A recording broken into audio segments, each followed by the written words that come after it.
Hello guys, welcome to our YouTube channel. और आज हम अपने क्लास में नेक्स्ट टॉपिक पढ़ने वाले हैं जो है हमारा इलेक्ट्रिक फील्ड। आप सभी जानते हैं इलेक्ट्रिक फील्ड क्या होता है। आज हम देखने वाले हैं इलेक्ट्रिक फील्ड क्या होता है और इलेक्ट्रिक फील्ड की कितनी इंपॉर्टेंस होती है in the electrostatics.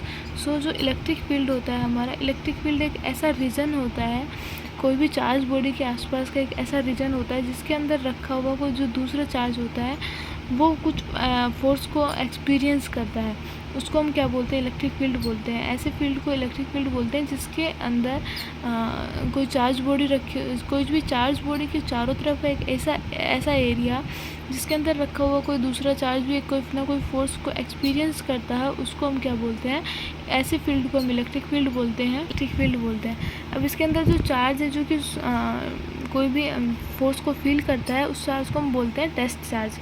Test charge बोलते हैं। तो टेस्ट चार्ज क्या होता है वो देखते हैं। टेस्ट चार्ज एक ऐसा चार्जेज होता है जो टेस्ट चार्ज को पढ़ने से पहले हम सोर्स चार्ज के बारे में पढ़ेंगे कि हमारा सोर्स चार्ज क्या होता है। सोर्स चार्ज एक ऐसा चार्ज होता है जो कि इलेक्ट्रिक फील्ड को क्या करता है, प्रोड्यूस करता है। ऐसा चार्ज जो इलेक्ट्रिक फील्ड को प्रोड्यूस करता है उसको हम क्या बोलते हैं, सोर्स चार्ज बोलते हैं। एंड जो ऐसा चार्ज जो कि इलेक्ट्रिक फील्ड के इफ़ेक्ट को एक्सपीरियंस करता है, इलेक्ट्रिक फील्ड के इफ़ेक्ट को एक्सपीरियंस करता है या कोई भी फोर्स को एक्सपीरियंस करता है, उस चार्ज को हम क्या बोलते हैं, टेस्ट चार्ज बोलते हैं। जो टेस्ट चार्ज की जो यूनिट होती है उसको हम ऑलवेज पॉजिटिव लेते हैं, या फिर ऐसे बोलें कि जो हमारा जो टेस्ट चार्ज होता है वो हमेशा पॉजिटिव होता है। और जो टेस्ट चार्ज का जो मैग्नीट्यूड होता है वो बहुत ही स्मॉल होता है कि उसके इफ़ेक्ट से, उस टेस्ट चार्ज के इफ़ेक्ट से सोर्स चार्ज के ऊपर कोई भी प्रभाव नहीं पड़ता है। टेस्ट चार्ज का सोर्स चार्ज के ऊपर कोई प्रभाव नहीं पड़ता है, ये बहुत ही छोटा होता है। उसके बाद में हमारा नेक्स्ट पार्ट आता है इलेक्ट्रिक फील्ड इंटेंसिटी।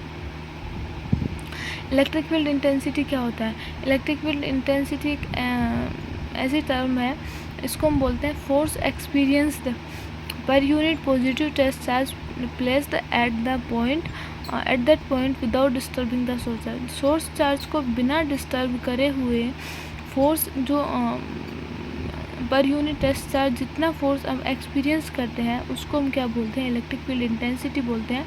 उसको हम लिख सकते हैं E equals to F upon force upon test charge या F upon Q nought, where हमारा जो इलेक्ट्रिक ई क्या है, हमारा इलेक्ट्रिक फील्ड इंटेंसिटी है, क्यू नोट हमारा टेस्ट चार्ज होता है, एंड एफ क्या होता है, force experienced by test charge Q nought. ये एक वेक्टर क्वांटिटी होती है। इलेक्ट्रिक फील्ड इंटेंसिटी हमारी एक वेक्टर क्वांटिटी होती है जिसका जो ऐसा यूनिट होता है वो होता है न्यूटन पर कूलम और वोल्ट पर मीटर। CGS यूनिट होता है।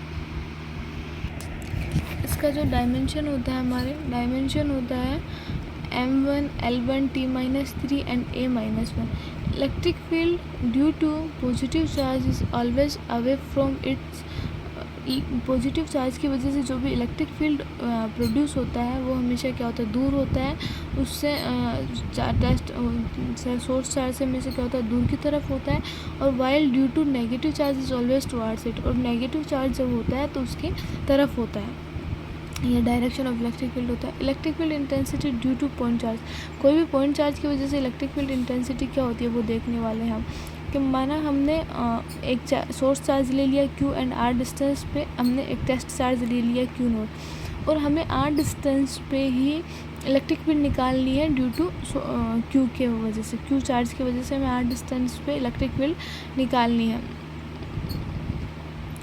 तो हम क्या करेंगे, सबसे पहले हम देखेंगे force, because we know that formula of electric field intensity E is equals to force upon test charge.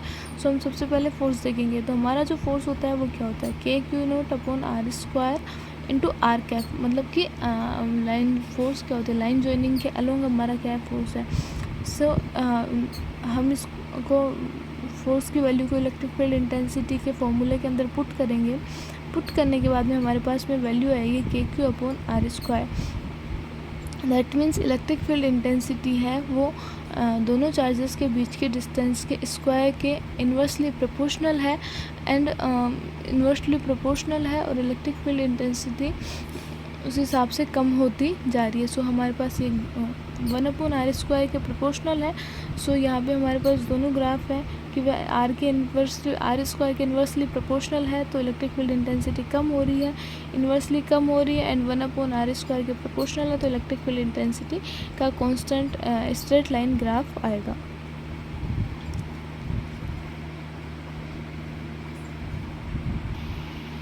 अब हम देखने वाले हैं मल्टीपल चार्जेस की वजह से हमारी इलेक्ट्रिक फील्ड कितनी होती है। सो हमने Q1, Q2, Qn चार्ज क्या करा, कंसिडर करा है, जो कि डिस्टेंस पे रखे हैं R1, R2, Rn from origin, vacuum के अंदर है, मतलब कि एयर के अंदर ये हमारा सिस्टम रखा है। Hence the electric field at the point P due to charge Q1 की वजह से P पॉइंट पे इलेक्ट्रिक फील्ड कितना होगा, हमारे पास होगा 1/4πε0 Q1 R1² P। Similarly E2 की वजह से हमारे पास में इतना चार्ज होगा। सिमिलरली En की वजह से n पार्टिकल की n चार्ज की वजह से हमारे पास में इतना electric field. So now we can say that according to superposition principle हम इन सारे इलेक्ट्रिक फील्ड इंटेंसिटीज़ को ऐड कर देंगे। ऐड करने के बाद में हमारे पास में फाइनल वैल्यू आएगी electric field intensity equals to 1/4πε0 summation I equals to 1 to n QI R² IP and R IP।